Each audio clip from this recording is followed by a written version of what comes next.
Chemistry के आज के ऑनलाइन सेशन में आप सभी का वेलकम है। आप हमारे इस ऑनलाइन प्लेटफॉर्म पर इन सभी एग्जाम की 11th की 12th की बीएससी नीट जेई की सभी ऑल कॉम्पिटिटिव एग्जाम की स्टडी कर सकते हैं।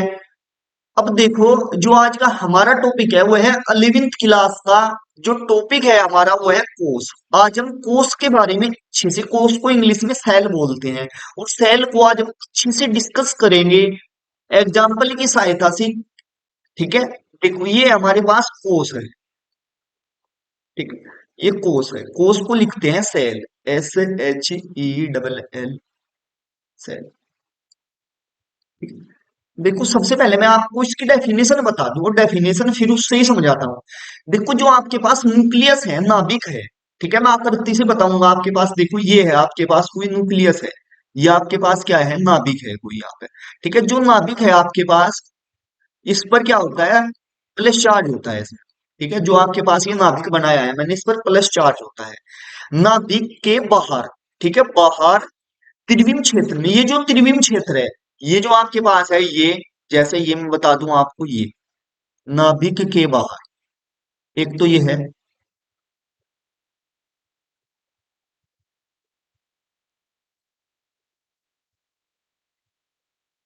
एक ये है,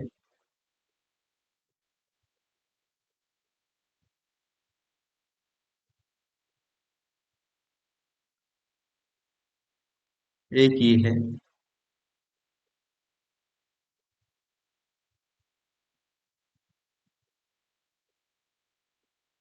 एक ये है,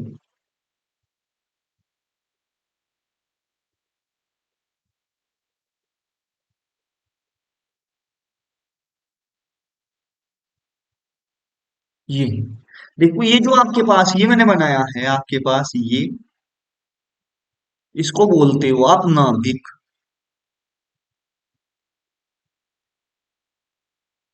ठीक है, ये आपके पास नाभिक है।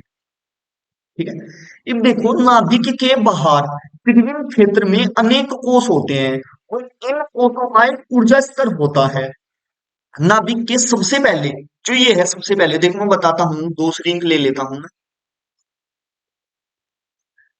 जो सबसे पहले है, इसे बोलते हो आप के। ठीक है, इसे बोलोगे आप के। ठीक है, इसे बोलोगे आप क्या, एल। ये दूसरा जो स्तर है, इसे बोलोगे आप एल, के एल। इसे बोलोगे आप एम, के एल एम एन।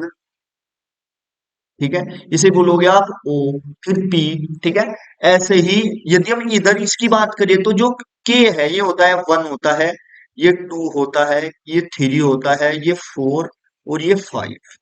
क्लियर है बात? तो देखो, डेफिनेशन आप सिंपल सी कह सकते हो कि नाभिक के बाहर, ठीक है, जो नाभिक है, नाभिक, ये नाभिक ही तो है आपके पास, ये जो था आपके पास, ये जिस पर धनावेशित है, नाभिक के बाहर, ये बाहरी तो है, इसके त्रिविम क्षेत्र में अनेक कोष होते हैं। इन कोषों का एक ऊर्जा स्तर होता है। ठीक है, एक ऊर्जा स्तर होता है। नाभिक के सबसे नजदीक, ठीक है, प्रथम कोष जो के है, ये प्रथम है, एक द्वितीय है, ये तृतीय है, ये चतुर्थ है, ये पांचवा है। ठीक है, ये अनेक प्रकार के कोष उपस्थित होते हैं। ठीक है, अब देखो, हम इसकी डेफिनेशन बताते हैं आपको लिख करके। ठीक है, वहां पर देख लीजिए आप, ये देखो, ये है कोष। ठीक है, कोष की जो डेफिनेशन है, कोष को बोलते हैं सेल्स। नाभिक के बाहर, ठीक है, त्रिविम क्षेत्र में अनेक कोष होते हैं। इन कोषों का एक ऊर्जा स्तर होता है। नाभिक के नजदीक प्रथम कोष, अभी मैंने बताया था, देखो, जो ये है आपके पास, यहाँ पर ये आपके पास प्रथम कोष है, इसकी बात हो रही है। ये क्या है, तृतीय है, ये तृतीय, ये चतुर्थी, ये पांचवा। ठीक है, नजदीक प्रथम कोष, ठीक है, इससे दूर द्वितीय कोष, इससे दूर तृतीय कोष, सॉरी, ये दो बार लिखा गया है, इससे दूर। ठीक है, ये कैंसिल है। ठीक है, इसे काट दीजिए, ये दो बार लिखा गया है, ये नहीं। ठीक है, दो बार, नाभिक के नजदीक प्रथम कोष, ठीक है। इससे दूर दीप्ति कोष, ठीक है, इससे दूर तृतीय कोष आदि होते हैं। इन कोषों में इलेक्ट्रॉन, इलेक्ट्रॉन को ऐसे लिख भी सकते हो और ऐसे भी डिनोट कर सकते हो, ई पे नेगेटिव साइन लगा के। इलेक्ट्रॉन की अधिकतम संख्या 2n² के अनुसार होती है। अभी मैं बताऊंगा कैसे होती है। जहां n क्या है, कोषों की संख्या है, संख्या होती है।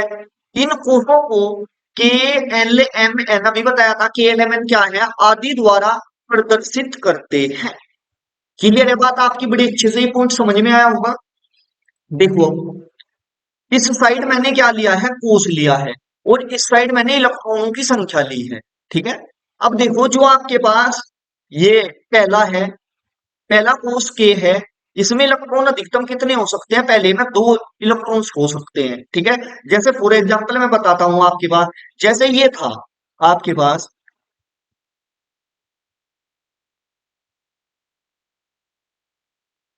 ये है, ठीक है, या के था, ये जो के था, इसमें अधिकतम 2 इलेक्ट्रॉन रह सकते हैं। यदि एक यहां हुआ तो एक यहां होगा, अधिकतम 2 इलेक्ट्रॉन रह सकते हैं। ये बात कह रहा है कि पहले किसमें, कोष में अधिकतम 2 इलेक्ट्रॉन रह सकते हैं, और दूसरे में कितने रह सकते हैं, 8। ठीक है, अभी बताता हूँ 8 कैसे। देखो, दूसरे में क्या है, दूसरा है के सॉरी एल है, इसमें अधिकतम कितने रह सकते हैं, 8, क्योंकि इस फॉर्मूले में एन क्या है, जब एन है पहला है तो एन बराबर 1 रखा, जब दूसरा कोस आया आपके पास एन बराबर 2 रखा तो 8 आएगा। ठीक है, 2 गुना, क्योंकि फॉर्मूले में वैल्यू पुट कर रहे हैं ये सभी हम। ठीक है, इस फॉर्मूले में। ठीक है, दूसरे में क्या आएगा आपके पास, 8 आएगा इस टाइप से। ये जो है आपके पास, इसमें 8 आएगा, 1, 2, 3, 4, 5, 6, 7, 8, इसमें कितने होंगे, एल में 8 होंगे। ठीक है। अगले में कितना आएगा आपके पास, 18 आएगा, जो आपके पास एम था। ठीक है, एम क्या है, ये है एम, इसमें कितने, 18 आएंगे आपके पास। ठीक है, जो आपके पास आगे से कितना है, चौथा है, एन है, इसमें कितने आएंगे आपके पास, 32 आएंगे इलेक्ट्रॉन्स। ठीक है, आपकी ये बात बड़ी अच्छे से समझ में आई होगी। ठीक है। अब यदि आपको ये सभी पॉइंट क्लियर हुए हैं तो अपने दोस्तों में वीडियो को ज्यादा से ज्यादा शेयर कर दीजिए। ठीक है, ताकि मैं आगे से और भी वीडियो बना सकूं। जो हमारा नेक्स्ट टॉपिक पर वीडियो बनेगी वो होगा आपके पास उपकोष। उपकोष बोलते हैं सब सेल को। ठीक है, हम सब सेल को अपने नेक्स्ट लेक्चर में पढ़ेंगे। और जब आप वीडियो को ज्यादा से ज्यादा अपने दोस्तों में शेयर कर दीजिए, ताकि हमारा हौसला बढ़ सके और हम और अच्छे से एक्सप्लेन कर सके आपके सामने वीडियो में। Thank you for every